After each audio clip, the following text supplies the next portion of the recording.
My twin sister, Allison, 23F, I am not on speaking terms with anymore. Actually, I'm not talking to my parents either, it's not only her. Not always was this the case. Despite how badly they treated me during my life, we used to talk sometimes. Allison is 12 minutes older than me, hence she was always hailed as the golden child. My parents only wanted to have one child, but surprise, they got twins. I have completely removed myself for the last 2 years, and they haven't tried to seek me out either. It was too late when they discovered. My mother refused to risk anything. Thanks to my inebriated uncle who casually spilled the beans at a Thanksgiving feast, I discovered this in high school. From the beginning, it was clear Allison would be the one getting all the love and attention, while I was the afterthought. That was the day I knew I had been waging a lost battle and quit trying to win my parents over. We were fiercely competitive as children. Everything Allison accomplished, I strove to improve, thinking my parents would at last view me as their equal. To be honest, Allison never gave a damn about being better than me. The more I tried, the more it appeared they hated me for surpassing their darling golden child. Her want was for approval from others. People felt sorry for her, as she loved to pretend she was upset any time I succeeded. She understood just how to control everyone, including my parents, and they bought into it along with a few relatives and even some classmates. Looking back, I'm not sorry pushing myself to achieve. I became the bad guy, always downing to make Allison feel better. I'm happy with my high marks and performance in extracurricular activities, but from almost everyone around us, not just from our parents, Allison received from this competition continual attention and compassion. For her, everything was like a game, and she always played to win. 2 years ago, as we celebrated our 21st birthday, things tip over. By then, every one of us had graduated from college. On full scholarship, I had recently graduated from a renowned business school and was the valedictorian. Allison had barely survived a normal college in the meantime, though at the time I was working from home as an intern for a company, and Allison was drowning in rejection letters. You would think my parents would be pleased with me. My parents looked concerned about Allison. They could not have cared less about my success. Though not shocked, I felt quite let down. I tried to keep my emotions to myself since at the time I was still living at home and hadn't saved enough to move out. It stung that they hadn't even praised my achievements.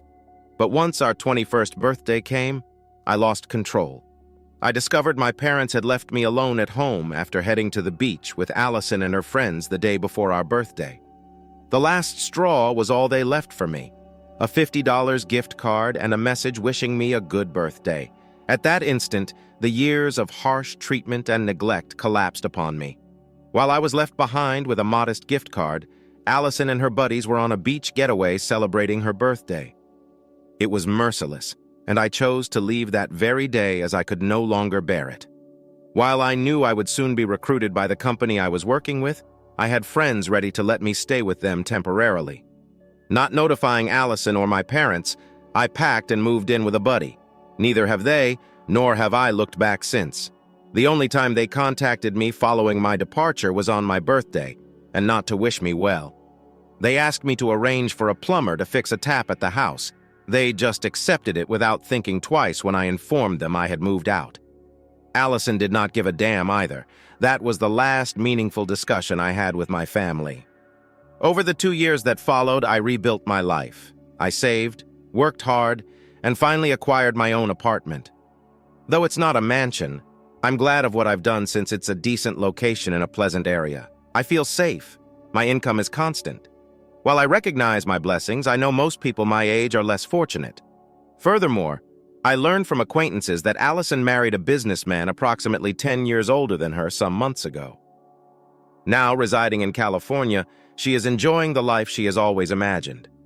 That would be the end of things with my family. But 2 days ago, my uncle called. Naturally, I hurried to the hospital when he told me I had to come see my parents as they had been in a major automobile accident. Notwithstanding all, I am not merciless. My parents had been in the hospital for a few days already, healing from their injuries when I got there. Although they survived, the injuries were serious as a vehicle had struck their automobile. Worse, my dad had always felt that we wouldn't need hospitals as long as we looked after ourselves. Hence, he had never had health insurance. A stupid idea, but that was his perspective. Apparently, my parents had initially sought Allison, but she turned away. She said she asked her new affluent spouse for financial support too soon after her wedding. Apart from being too busy playing home with her stepchildren to travel back and meet her parents, she wanted not to seem like a gold digger. It laughed out loud. The big shock came when my uncle told me my parents now wanted me to cover their medical costs. Allison, the favored daughter, was suddenly too preoccupied with her new life to care. It was a large sum, and I knew it would cause financial difficulty. Right now, I'm in a conundrum. Should I pay their expenses even though they never gave me any love or support? They even promised to pay me back in no time.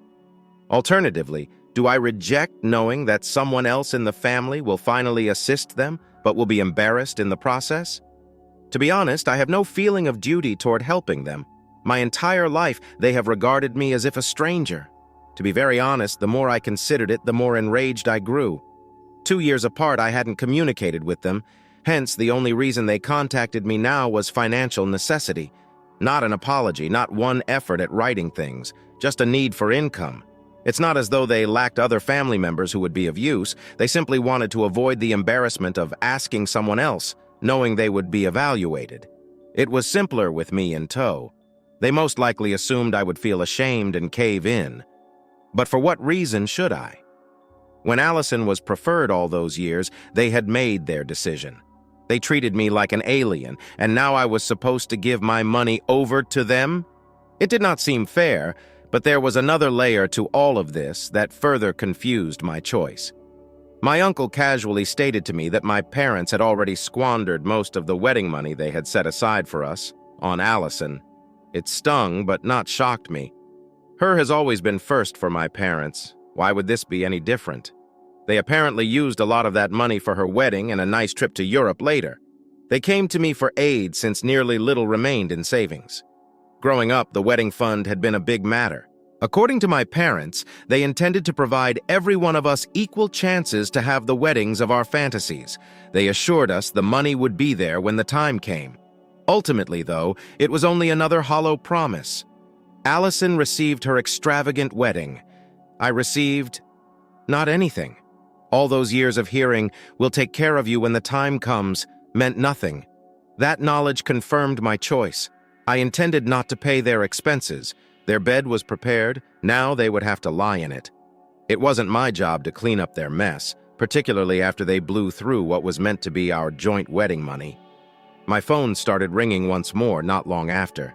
This time, it was not only my uncle. That belonged to my parents. For the previous week, they had been phoning incessantly. I had been ignoring every single one of their calls. I wasn't ready to handle their justifications or guilt-tripping. Before I faced them, I wanted time to sort everything out. However, after a week of stillness, I came to see I could not escape them permanently. So at last, I grabbed the phone. The discussion proceeded just as one would anticipate. My mother was incensed. She tore into me and yelled as loudly as she could with her broken ribs as soon as I responded. She stated I had no heart for not supporting them in their hour of need and branded me selfish and unappreciative. By contrast, my dad talked very little. Before hanging up the phone, he simply said I was no longer his daughter. Honestly, I expected their comments would hurt more than they did. It didn't hurt the way I expected, though. When my dad said I no longer was their daughter, it was almost like not anything. For years, I had felt cut off from them ever since I understood Allison only had a place in their hearts. Hearing such remarks from him then confirmed what I already knew. Long ago, they had ceased considering me as their daughter. Following that phone call, I felt strangely calm. I had decided, and there was no turning back. I was not going to let them control me into guilt for something they had brought about on their own. Of course, though, the drama continued elsewhere. Shortly after, my uncle called to attempt to lecture me about family responsibility. He wanted me to know that since I wasn't stepping up, my parents were going to contact other relatives for aid. Though it didn't, he appeared to believe this would make me uncomfortable. Having another choice comforted me, if anything. Then my uncle delivered another surprise. He informed me that my parents were in such financial problems because they had spent all of their savings, including the money planned for both Allison's and my wedding, on Allison's big day and their opulent trip to Europe. It all connected. They had left nothing for themselves, and now they were trying to find out how to pay their medical costs. After my parents had been careless with their money, they now expected me to save them. To guilt-trip me, my uncle advised me. Nevertheless, all he did was confirm my choice to abstain from supporting. I had no need to feel horrible. I was not going to be the one footing their stupid decisions. After Allison had spent everything, especially, after all they had done to me over the years, they most definitely did not deserve my support. They were not entitled to my time or money. Allison had always been given top priority, so now they were paying for it. It was not my responsibility to correct their errors. Rather, it was not long after that call that something unanticipated occurred. Allison came up to my flat. Having not seen her in years, I was honestly surprised she even recognized my address. To find me, she allegedly contacted one of our former high school pals. Though I had no idea what to anticipate from the visit, I was intrigued enough to welcome her in right away and observe her seeming differences.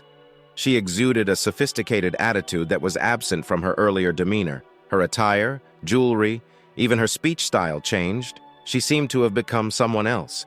She seemed to have evolved into some sort of upper-class housewife. Under all that, though, I felt the real Allison hadn't changed all that much.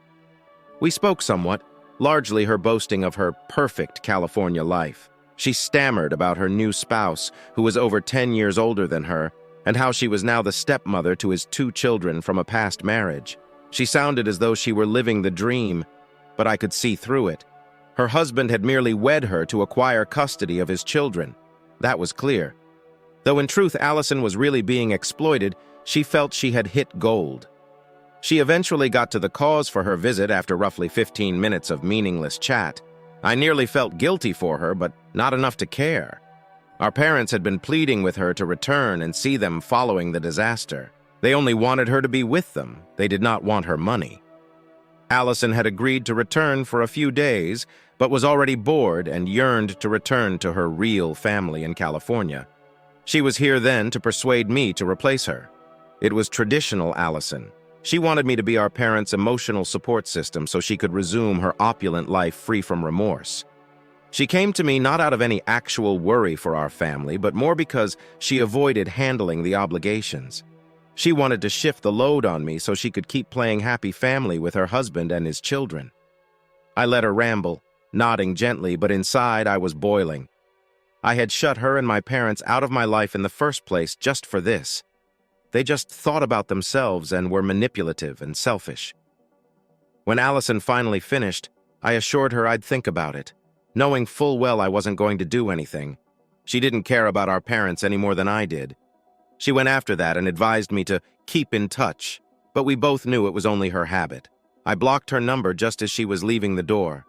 After she went, I knew exactly how correct I had been to cut myself off from my family. I wasn't going to allow her to shame me into tending to people who had never cared about me. They were poisonous, self-absorbed, and unable to consider anyone except themselves. Living in California, married to a wealthy man, Allison had acquired everything she had desired out of life. She was acting as a model housewife. Deep down, though, I understood her life was not as flawless as she presented it. Her husband mistreated her, and she was only a glorified nanny to his children. My parents were left to cope with the disaster they had produced. I am done with all of them. I shut them out of my life for good, and I don't intend to look back. After Allison's visit, I felt an odd combination of relief and resentment. Relief, since I could see straight through her trickery. Irritation, since it was abundantly evident that my family had not changed at all. It seemed like I had spent years apart from them, only to discover they were still the same egocentric individuals who had always placed their needs first. Blocking Allison made sense, but I knew deep down this was not the end. Sure enough, not even a week later, my parents came up to my place. My family usually finds a way to bring me back into their drama. This time, I felt this would not be different. I was not expecting them, and to be honest, I was angry that they had managed to locate my residence. From the same high school acquaintance who handed it to Allison, I assumed they most likely had my address. Though part of me was inclined to overlook their knock, I knew it wouldn't work. They would just keep arriving till they found what they wanted. I opened the door grudgingly, and my parents were there looking much different from what I had recalled. Both of them were obviously tired. My dad was walking with a distinct limp, and my mom had marks on her face. Since their accident, it was the first time I had seen them, and I had to admit that seeing them hurt set something within me in motion. But I rapidly turned that emotion aside. My mother spoke first. They had come to my door for a purpose, and I knew it had nothing to do with me. Though part of me wanted to slam the door in their faces, we needed to communicate. Her voice was more strained than normal. I groaned and moved aside to let them in. As they entered my flat, I sensed the conflict in the air.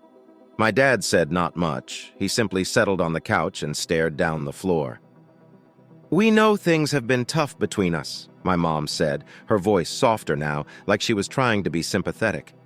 My mom went straight into her usual routine, trying to look calm and collected, like she wasn't here to beg for help. I crossed my arms and leaned against the wall, waiting for them to get to the point. I almost laughed out loud, but family has to remain together in trying circumstances. Family is... They wanted to now discuss families. Where was all this family stuff when they kicked me in Allison's favor to the curb? When they left me behind and brought her to the beach on our 21st birthday? Where was it? Still, I kept my tongue short. "What do you want?" I said, not ready to let them guilt-trip me into anything. Keeping my voice low, I questioned. My mom looked at my dad, but he said nothing. She inhaled deeply, then started again. "We need assistance with the medical expenditures." There it was. The actual reason they had come. We cannot afford to pay them, and Allison, well, she is not in a position to help us just now. They opposed apologies or atonement as well as peace. They only want my money. You expect me to pay for everything? I could feel the rage rising inside of me, but I pushed myself to remain cool. Raising an eyebrow, I inquired. My mother moved uneasily. "We wouldn't be inquiring about another option. Still, time is running short and the costs are mounting." I let out a deep sigh. "We know you're doing great for yourself. Maybe you might help us out too. You are just here because you need money," I stated simply. "Not because you actually care about me or want to fix things," my dad eventually said, his voice weary. "We messed up. We are well aware of it, but we have nowhere else to go." For a minute, I simply watched them. Like I understood they were hungry, it didn't change the fact they had treated me as though I didn't matter for much of my life.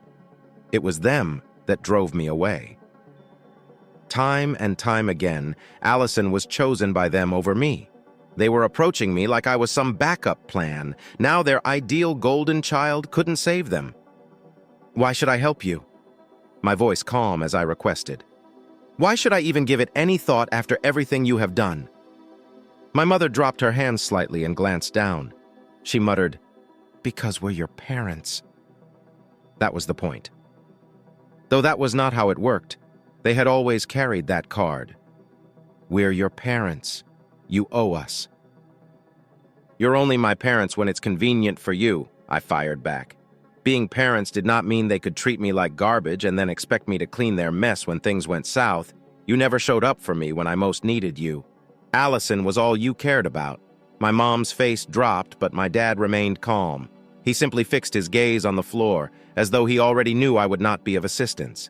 My mother, nevertheless, was not ready to quit up. Her voice quivering, she tried one more. "We know we made mistakes," she murmured. "But you have no idea how hard it has been for us. The accident turned everything upside down. We just need enough to get us back on our feet. We are not asking for much. Please." I inhaled deeply to help me control my feelings.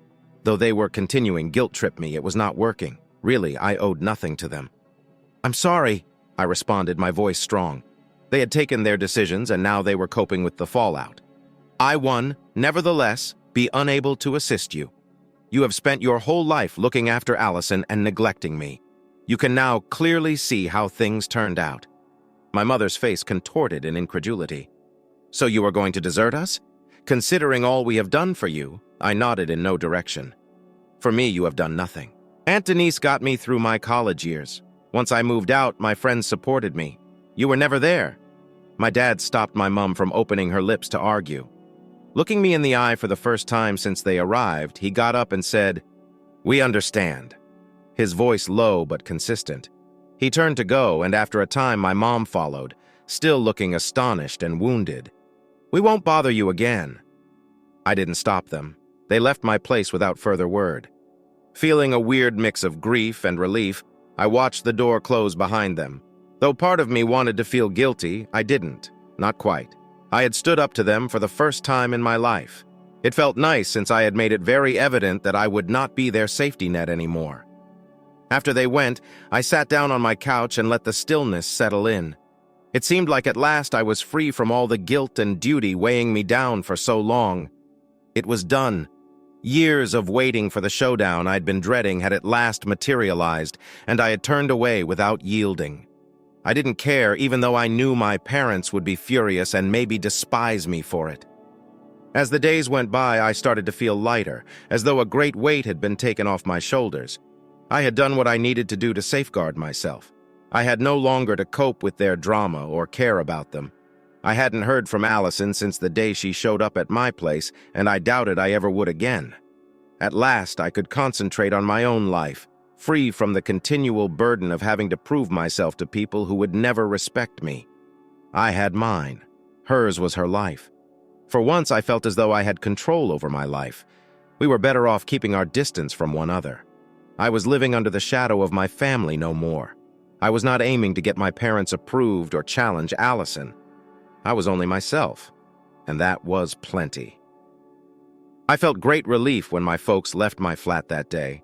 I had decided, maintained my ground, and for the first time I was not imprisoned by guilt. I was not allowing them to draw me back into their mess. I was not waiting for their clearance either. The following few days were shockingly calm. It was like a weight I had been carrying my whole life was at last gone. Not one call, no visits, nothing. It was unusual as I had grown used to the anarchy of my family always trying to control or influence me. Silence now, though, and it seemed like serenity. The truth was, my parents had never been parents to me in the way that mattered. I spent those days considering everything. How my parents had always chosen Allison, how they had blown through the wedding fund meant to be for both of us, and how they had the nerve to come to me, expecting help after years of neglect. While they gave me a roof over my head growing up, emotionally they had always been gone. Allison had all their love and care. I was left to fend for myself. I had been seeking their approval for years, believing that should I perform sufficiently, work hard enough, or surpass Allison, they would at last see me.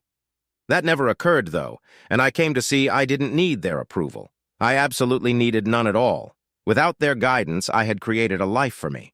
I had friends, a consistent career, and a house of my own. I had shown to myself that I could stand on my 2 feet. I stopped looking back. Naturally, there were times when the guilt threatened to seep in.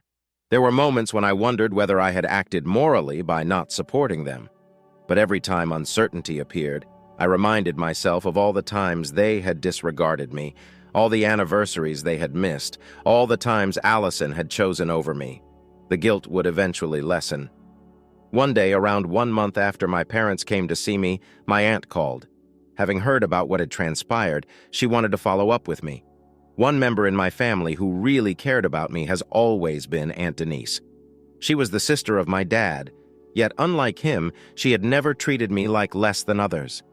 She had supported me through college and been there for me when my parents refused to be there. We spoke for a long time, and I told her everything. About how my parents had been up at my door asking for money, about Allison's visit, and about how I had finally chosen to cut them off for forever. I felt that if one person would understand, it was her. Quietly listening, Aunt Denise told me something I hadn't anticipated after I concluded. "You did the right thing," she murmured. "Your parents have always taken you for granted. Your role is not to tidy their mess." Her remarks were precisely what I needed to hear. You have worked hard to reach where you are, and you owe nothing to anyone.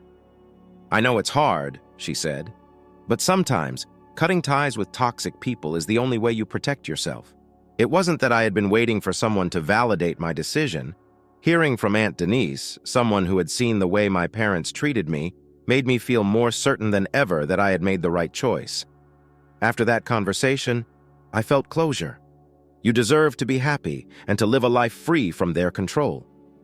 It seemed as though everything had at last returned full circle. Years of trying to be the daughter they wanted never seemed sufficient. And right now, I stopped having to attempt. I was done. In the next few weeks, I started to pay more attention to my future. I put myself into my profession, set plans with friends, and began to consider what I wanted for my own life. One night, when I was sitting in my apartment, I went back to all the years I had spent competing with Allison, trying to outfit her, trying to be seen. My family had been a dark cloud hovering over me for so long.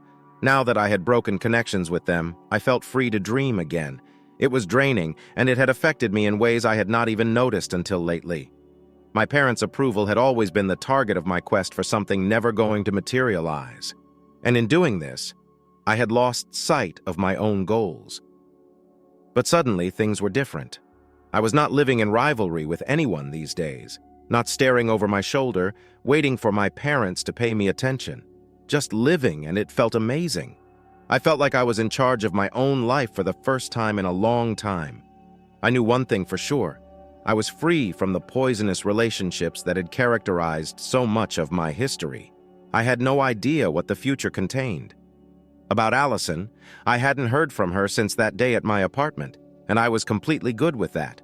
I had broken free from the expectations placed on me and was finally living for myself.